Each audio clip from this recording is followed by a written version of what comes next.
Hello साथियों, मैं पंकज वैष्णव आप सभी का स्वागत करता हूं आज के इस सेशन में। आज की क्लास में हम समझने वाले हैं अपने 10th क्लास के अर्थशास्त्र सब्जेक्ट का चैप्टर नंबर 3, जिसका नाम है वस्तुएं और सेवाएं। तो शुरू करते हैं और समझते हैं क्या है वस्तुएं और सेवाओं से आधारित कुछ बेसिक बातें। सबसे पहले देखते हैं ये वस्तुएं, ये सेवाएं क्या होती है। हम अपने दैनिक जीवन में बहुत सारी वस्तुओं और सेवाओं का प्रयोग करते हैं। हम अपने डेली लाइफ में बहुत सारी वस्तुएं और बहुत सारी सेवाओं का उपयोग करते हैं। वस्तुएं जैसे कि खाना, पानी, पेन, कागज, मकान, कुर्सी, ये आदि बहुत सारी वस्तुएं हैं जिनका हम दैनिक जीवन में उपयोग करते ही करते हैं। इसके अलावा हम अपने दैनिक जीवन में बहुत सारी सेवाओं का भी उपयोग करते हैं, जैसे कि नाई की सेवा, डॉक्टर की सेवा, दर्जी की सेवा, मोची की सेवा। यह सेवा फ्री में नहीं है, इसका नाम सेवा है। मतलब इन लोगों से आपको कोई वस्तु नहीं मिलती है, कोई ऐसी चीज नहीं मिलती है जिसे आप छू सकते हो। जैसे कि आप नाई के पास जाते हो तो नाई आपको कोई चीज नहीं देता है, बल्कि आपके बाल काटेगा या सेविंग करेगा। एक प्रकार की ये सेवा है। यानी कि हम डेली लेवल पे, हम दैनिक जीवन में बहुत सारी वस्तुएं और सेवाओं का उपयोग करते हैं। वस्तुओं और सेवाओं को थोड़ा और डिटेल में समझते हैं और फर्क करके देखते हैं कि वस्तुओं और सेवाओं में क्या अंतर होता है। सबसे पहले वस्तुओं के बारे में देखते हैं कि वस्तुएं जो है वो दृश्य है, मतलब इन्हें देखा जा सकता है, साथ ही इन्हें छुआ भी जा सकता है। जैसे कि हमने पीछे एग्जांपल देखा कुर्सी का, तो कुर्सी को हम देख सकते हैं और छू भी सकते हैं। वस्तुओं के बारे में दूसरी बात है, इनके उत्पादन और इनके उपभोग में समय का अंतर होता है। उत्पादन मतलब बनना और उपभोग मतलब इसका प्रयोग करना। कुर्सी के एग्जाम्पल से ही समझते हैं कि कुर्सी एक वस्तु है। कुर्सी का उत्पादन कोई बढ़ई कर रहे होंगे, जो इनको बनाते हैं उनको लकड़ी का काम करने वाले या बढ़ई कहा जाता है।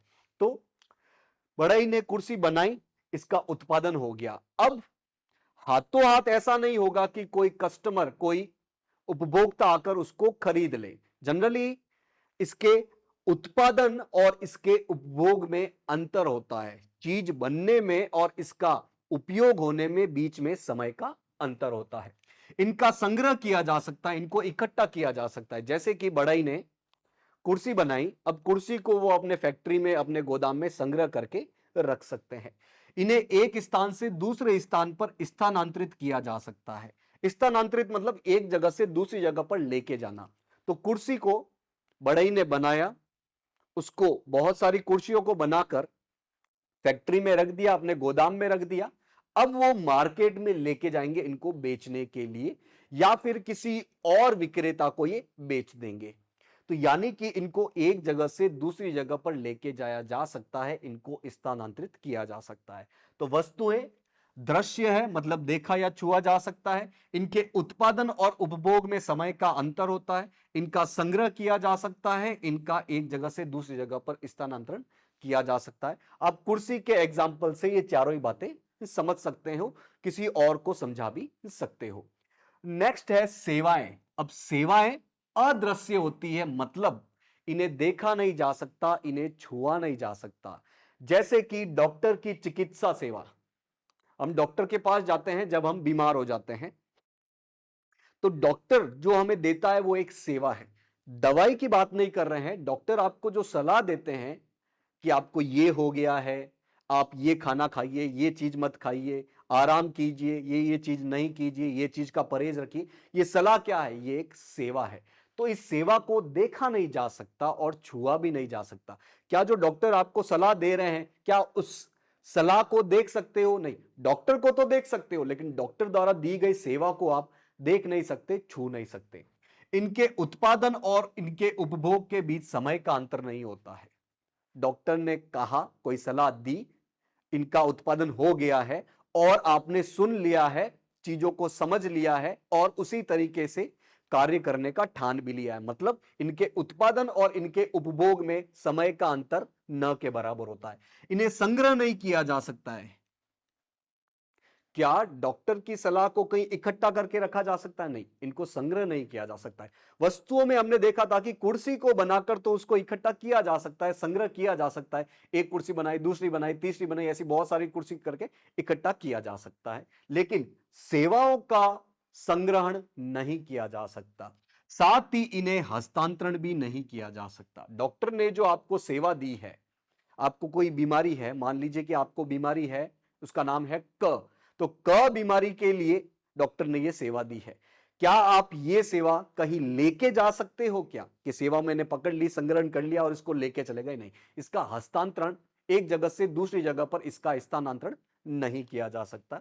उदाहरण के तौर पे हमने देख लिया है डॉक्टर की चिकित्सा सेवा। इसी प्रकार नाई की सेवा, दर्जी की सेवा, मोची की सेवा, इंजीनियर की सेवा, अध्यापक की सेवा, वकील की सेवा, ये सेवाएं ऐसी है जिनके ये प्रॉपर्टीज है। तो सेवाएं अदृश्य होती है, मतलब इन्हें छुआ नहीं जा सकता, देखा नहीं जा सकता। इनके उत्पादन और इनके उपभोग में समय का अंतर नहीं होता है, इनका संग्रहण नहीं किया जा सकता और न ही इसका स्थानांतरण या हस्तांतरण किया जा सकता है। तो वस्तुओं और सेवाओं के बीच में मूलभूत भेद क्या होता है, मूलभूत अंतर क्या है, वो हमने देख लिया है।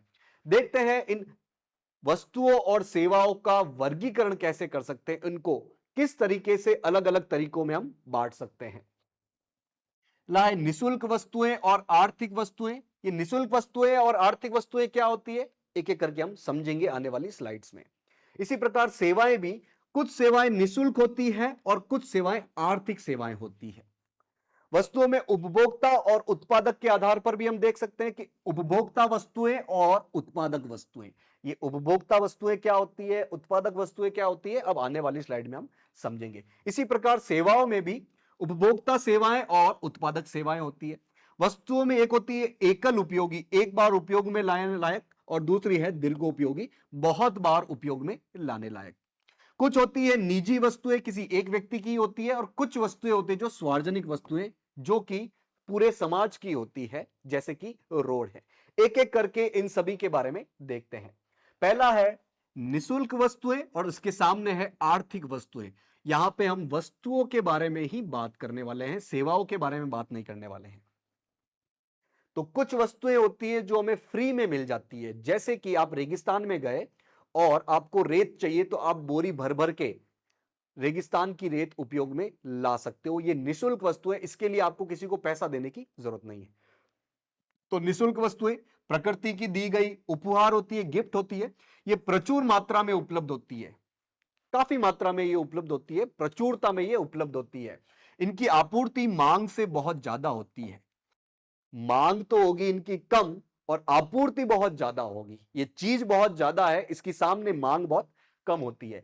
इन्हें पाने के लिए आपको कोई भी कीमत नहीं देनी पड़ती है। तो ये निशुल्क वस्तुएं हैं, फ्री में है। हमने एग्जांपल के तौर पे समझ लिया कि रेगिस्तान की रेत।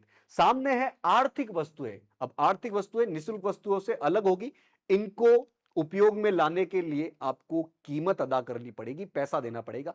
जैसे कि शहरी क्षेत्र में बहुत निर्माण कार्य होता है, कंस्ट्रक्शन का काम होता है, बिल्डिंग वगैरह बनती है, उनके लिए रेत चाहिए। तो शहरी क्षेत्रों में रेत होगी कम और मांग होगी ज्यादा, तो अब आपको रेत लेनी है तो आपको पैसा देना पड़ेगा। तो आर्थिक वस्तुएं, इनकी आपूर्ति जो है मांग की अपेक्षा सीमित रहती है। आपूर्ति कम होगी, मांग ज्यादा होगी। भाई रेत आपको ज्यादा चाहिए, सामने रेत कम है। वहीं रेगिस्तान में हमने देखा था कि रेत तो पूरी फैली हुई है, लेकिन मांग कम है, इनकी डिमांड कम है। इसी कारण ये निशुल्क नहीं रहती है, क्योंकि आपूर्ति कम है, मांग ज्यादा है। तो इसलिए ये निशुल्क नहीं रहती, इनके लिए हमें कीमत चुकानी पड़ती है। तो निशुल्क वस्तुएं और आर्थिक वस्तुएं में हमने क्या डिफरेंस होता है वो देख लिया है। इसी प्रकार सेवाओं में भी कुछ सेवाएं निशुल्क होती है और कुछ सेवाएं आर्थिक होती है। जैसे कि मम्मी पापा का प्यार, उनका लालन पोषण जो अपने बच्चे का करते हैं, वो एक प्रकार की सेवा है और वो निशुल्क है। हमें इनके लिए कोई कीमत नहीं देनी पड़ती है। तो निशुल्क सेवाएं स्नेह तथा आपसी संबंधों पर आधारित सेवाएं होती है, जिसका कोई बाजार नहीं होता, ये कोई मार्केट में नहीं मिलती है। भाई आपको बाल कटाना होगा तो मार्केट में जाना पड़ेगा और पैसे देने पड़ेंगे, लेकिन मम्मी पापा का प्यार है, बड़े भाई बहन का प्यार है, छोटे भाई बहनों का सपोर्ट है, दोस्तों का साथ है, दोस्तों की सलाह है, ये सेवाएं हैं, लेकिन ये निशुल्क सेवाएं हैं। जैसे कि माता पिता द्वारा बच्चों के लालन पालन की सेवाएं, ये क्या है? निशुल्क सेवाएं। इनका कोई मार्केट नहीं होता, ये अमूल्य होती है। सामने होती है आर्थिक सेवाएं, जिनको लेने के लिए आपको पैसे, कीमत अदा करनी पड़ेगी। जैसे कि डॉक्टर की सेवाएं, इंजीनियर की सेवाएं, नाई की सेवाएं, बढ़ई की सेवाएं, मोची की सेवाएं, दर्जी की सेवाएं, ये सब क्या है? आर्थिक सेवाओं के अंतर्गत आएगा। ये बाजार में मिलेगी और इनको लेने के लिए आपको कीमत अदा करनी पड़ेगी। तो सेवाओं में भी दो प्रकार की, निशुल्क सेवाएं और आर्थिक सेवाएं। आगे बढ़ते हैं और वस्तुओं का एक और प्रकार से वर्गीकरण देखते हैं। उपभोक्ता वस्तुएं और उत्पादक वस्तुएं, दोनों ही वस्तुएं ही हैं, लेकिन एक है उपभोक्ता वस्तुएं और एक है उत्पादक वस्तुएं। जिन वस्तुओं का हम सीधा उपयोग कर लेते हैं वो उपभोक्ता वस्तुएं हैं। जैसे कि डबल रोटी, आपने दुकान से या ठेले वालों से डबल रोटी ली और उसको खा गए, सीधा ही आप प्रयोग में लेके आ गए। इसी प्रकार फल है, दूध है, वस्त्र है, ये सीधे ही अपने उपयोग में आ जाते हैं। इन वस्तुओं को बोला जाता है उपभोक्ता वस्तुएं। उपभोक्ता इनका सीधा उपयोग करते हैं। तो जिन वस्तुओं को प्रत्यक्ष रूप से उपभोक्ता की आवश्यकताओं की तुष्टि की जाती है, उन्हें उपभोक्ता वस्तुएं कहा जाता है। सामने है उत्पादक वस्तुएं। उत्पादक वस्तुएं सीधे प्रयोग में नहीं आती है आम जनता के, बल्कि इन वस्तुओं का प्रयोग कुछ और बनाने के लिए किया जाता है। जैसे कि अलग अलग प्रकार के मशीन है, अलग अलग प्रकार की औजार है, अलग अलग प्रकार का कच्चा माल है। इनको आप सीधा उपयोग में नहीं लाओगे, इनका उपयोग तो आप कुछ और बनाने के लिए करोगे। तो जैसे कि मशीन है, अब ये कोई मशीन है, मशीन का हम सीधा उपयोग नहीं करेंगे। हमको ये टी शर्ट बनानी है, तो टी शर्ट तो वस्तु है, सही बात है, इनको देख छू सकते हैं, इनका संग्रहण कर सकते हैं, इनको एक जगह से दूसरी जगह पर लेके जा सकते हैं, तो एक प्रकार की ये वस्तु हो गई है। तो ये टी शर्ट जो है वो है उपभोक्ता वस्तु। उपभोक्ता मतलब सीधा उपभोक्ता प्रयोग कर रहा है। तो उत्पादक वस्तुएं क्या होती है? एक मशीन है जो इस टी शर्ट को बना रही है। ये क्या मशीन वस्तु है? बिल्कुल वस्तु है। इन्हें देख सकते हैं, इन्हें छू सकते हैं, इनका संग्रहण कर सकते हैं, इनको एक जगह से दूसरी जगह पर लेके जा सकते हैं, ये एक वस्तु है। लेकिन इस वस्तु का कोई उपभोक्ता सीधा प्रयोग नहीं कर सकता है। ये मशीन तो टी शर्ट बनाने के काम में आ रही है, तो इसे बोला जाएगा उत्पादक वस्तुएं। ऐसी वस्तुएं जो किसी और चीज का उत्पादन करती है, उसे बोला जाता है उत्पादक वस्तुएं। ठीक है। तो उत्पादक वस्तुएं वे वस्तुएं होती है जो अप्रत्यक्ष रूप से उपभोक्ता के काम में आती है। प्रत्यक्ष रूप से ये उपभोक्ता के काम में नहीं आएगी, बल्कि इससे तो हम कुछ और बनाएंगे, ये बनाएंगे हम उपभोक्ता वस्तुएं। तो हम वस्तुओं को उपभोक्ता और उत्पादक इस प्रकार से वर्गीकरण कर सकते हैं। वापस चीज समझिए, उपभोक्ता वस्तुएं जिसका हम सीधा उपयोग कर लेते हैं, जैसे कि टी शर्ट है, और उत्पादक वस्तुएं जो कुछ और बनाती है। ये टी शर्ट बनाने के लिए काम में आई ये मशीन या फिर कच्चा माल, उसको बोलते हैं हम उत्पादक वस्तुएं। इसी प्रकार सेवाएं भी उपभोक्ता सेवाएं होती है और उत्पादक सेवाएं होती है। मतलब सेवाओं को भी आप उपभोक्ता सेवाओं और उत्पादक सेवाओं में वर्गीकरण कर सकते हैं। तो जो सेवाएं सीधा काम में आती है उपभोक्ता के या उपभोक्ता के परिवार के, वो है उपभोक्ता सेवाएं। और जो सेवाएं सीधे तौर पर नहीं बल्कि अप्रत्यक्ष रूप से किसी उपभोक्ता के काम में आ रही है, वो है उत्पादक सेवाएं। तो जिन सेवाओं का उपयोग सीधे ही उपभोक्ता या उसका परिवार करता है, उसको उपभोक्ता सेवाएं कहते हैं। जैसे कि कोई दर्जी सीधा आपका ड्रेस सिल रहा है, आप दर्जी के पास गए और वो आपके लिए सीधा ड्रेस सिल रहे हैं, तो ये हो जाएगी उपभोक्ता सेवाएं। भाई दर्जी की जो सेवाएं हैं वो वस्तु नहीं है, वो सेवाएं हैं। इन्हें हम देख नहीं सकते, हम छू नहीं सकते। दर्जी को देख सकते हैं, लेकिन दर्जी जो सेवाएं दे रहा है उनको हम देख छू नहीं सकते, इनका संग्रहण नहीं किया जा सकता, इनका हस्तांतरण स्थानांतरण नहीं किया जा सकता है, तो वो सेवाएं हैं। अब सीधा ही दर्जी अपने लिए ही कपड़ा सी रहा है तो उसे बोलेंगे उपभोक्ता सेवा। लेकिन यही दर्जी किसी बड़ी कंपनी के लिए ये टी शर्ट या कपड़े सी रहा है तो उसे हम बोलेंगे उत्पादक सेवाएं। तो ये टी शर्ट है, ये दर्जी है, दर्जी सेवाएं दे रहा है काहे की? कपड़े सीने की। तो ये मैंने टी शर्ट सिलवाया या शर्ट सिलवाया तो ये हो जाएगी सीधी उपभोक्ता सेवाएं। लेकिन यदि दर्जी किसी कंपनी के लिए कपड़े सी रहा है और फिर कंपनी से हम ये कपड़े लेके आ रहे हैं, तो उसको बोला जाएगा उत्पादक सेवाएं। ठीक। तो सेवाओं को भी दो प्रकार से, उपभोक्ता सेवाएं प्रत्यक्ष रूप से उपभोक्ता के काम में आती है, और यदि अप्रत्यक्ष रूप से उपभोक्ता के काम में आए तो उसे हम बोलेंगे उत्पादक सेवाएं। नेक्स्ट है एकल उपयोगी वस्तुएं और दीर्घ उपयोगी वस्तुएं। एकल उपयोगी मतलब एक बार उपयोग में लाना है, और दीर्घ उपयोगी मतलब बहुत बार उपयोग में लाना है। तो ऐसी बहुत सारी चीजें हैं जिसको हम एक बार में उपयोग में लाते हैं, और ऐसी बहुत सारी चीजें हैं जिनको हम लंबे समय के लिए उपयोग में लाते हैं। जैसे कि कोई फल है, सेब है।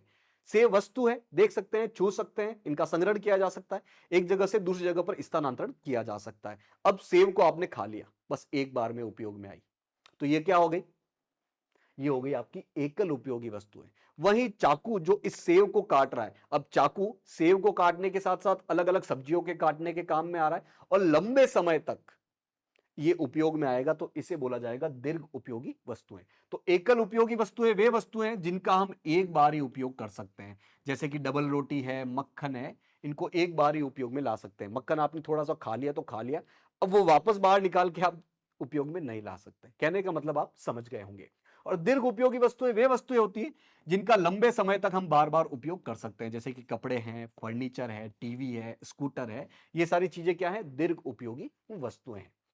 नेक्स्ट है वस्तुओं को बांटने का वर्गीकरण, निजी वस्तुएं और सार्वजनिक वस्तुएं। निजी मतलब किसी एक व्यक्ति की है, ये टी शर्ट मेरा है, ये घड़ी मेरी है, तो ये मेरी खुद की चीजें हो गई, निजी वस्तुएं हो गई। वहीं जो पार्क होते हैं, जो रोड होते हैं, मंदिर और अलग अलग प्रार्थना घर जो होते हैं, वो सभी लोगों के लिए होते हैं, तो वो सार्वजनिक वस्तुएं हो गई है। तो निजी वस्तुएं जिनका स्वामित्व निजी हो और जिनके उनके एक ही स्वामी द्वारा प्रयोग किया जाता हो, उन्हें निजी वस्तुएं बोला जाता है। जैसे घड़ी है, पेन है, स्कूटर है, मेज है, ये निजी वस्तुएं हैं। सामने सार्वजनिक वस्तुएं वे वस्तुएं होती है जिन पर सारे समाज का साझा स्वामित्व होता है और सभी लोग इनका उपयोग करते हैं। सड़कें हैं, पार्क है, टाउन हॉल है, सभी लोगों के लिए उपयोग के लिए बने होते हैं, इनको बोला जाता है सार्वजनिक वस्तुएं। तो वस्तुओं को बांटने का वर्गीकरण ये भी हो सकता है, निजी वस्तुएं और सार्वजनिक वस्तुएं। तो वस्तुओं और सेवाओं को हमने अलग अलग तरीके से वर्गीकरण करके देखा, उदाहरण के माध्यम से समझा कि उनमें क्या अंतर होता है। देखते हैं इन वस्तुओं और सेवाओं का क्या महत्व है, क्या भूमिका है, ये क्या करते हैं अपने लिए। पहला है, ये मानवीय आवश्यकताओं की पूर्ति करते हैं। भाई मानवीय आवश्यकताएं असीमित होती है, लगातार इनकी बढ़ोतरी होती रहती, नई नई चीजों की जरूरत पड़ती ही रहती है। तो जितनी ज्यादा वस्तुएं और सेवाओं का उत्पादन होगा, उतना ही ज्यादा मानवीय आवश्यकताओं की पूर्ति या तुष्टि हो पाएगी। तो वस्तुओं और सेवाओं का पहला महत्व, पहली भूमिका यह है कि ये मानवीय आवश्यकताओं की पूर्ति करते हैं। दूसरा है, उत्पादन का कार्य करते हैं। हमने देखा था कि कुछ उत्पादक वस्तुएं और उत्पादक सेवाएं होती है जो कि उपभोक्ता वस्तुओं और उपभोक्ता सेवाओं का पैदावार करती है, उनका उत्पादन करती है। तो जितनी ज्यादा आपकी उत्पादक वस्तुएं और उत्पादक सेवाएं होंगी और जितनी क्वालिटी इनकी अच्छी होगी, ये उतनी ही ज्यादा और उतनी ही क्वालिटी की उपभोक्ता वस्तुएं और सेवाएं बनाएंगे। तो उत्पादक वस्तुओं और सेवाओं की मात्रा ये कितनी है और इनकी गुणवत्ता, इनकी क्वालिटी कैसी है, ये बाजार में उपभोक्ता वस्तुओं और सेवाओं की उपलब्धता का निर्धारण करती है।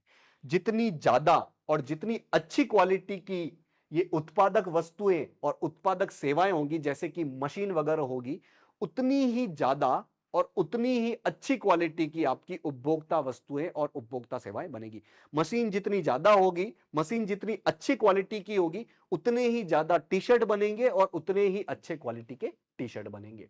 और तीसरी भूमिका है इन वस्तुओं और सेवाओं की कि निवेश करते हैं। ये उपभोग से बचा भाग ही आगे उत्पादन वृद्धि में काम आता है, क्योंकि इसी से अर्थव्यवस्था में पूंजी का निर्माण होता है।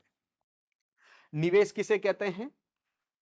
मान लीजिए कि आपकी आय है 10,000 रुपए और आपका खर्चा हो गया है 8,000 रुपए, अब 2,000 रुपए आपके पास बच गए हैं, ये आपकी बचत हो गई है।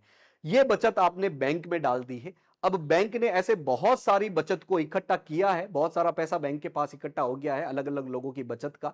अब वो किसी बिजनेसमैन को या किसी कंपनी को या किसी छोटे व्यापारी को उधार में देते हैं, और ये छोटे व्यापारी, कंपनी, बिजनेसमैन नई मशीन खरीदते हैं या अपना उत्पादन बढ़ाते हैं, तो उसे हम बोलेंगे निवेश कर दिया है बैंक ने ये पैसा। तो यानी कि इन वस्तुओं, इन सेवाओं का एक महत्व, एक भूमिका यह भी है कि ये निवेश को बढ़ाते हैं और निवेश को बढ़ाकर ये अर्थव्यवस्था में पूंजी का निर्माण करते हैं। तो आज की क्लास में हमने वस्तुओं और सेवाओं से संबंधित बहुत सारी बेसिक बातें देखी हैं।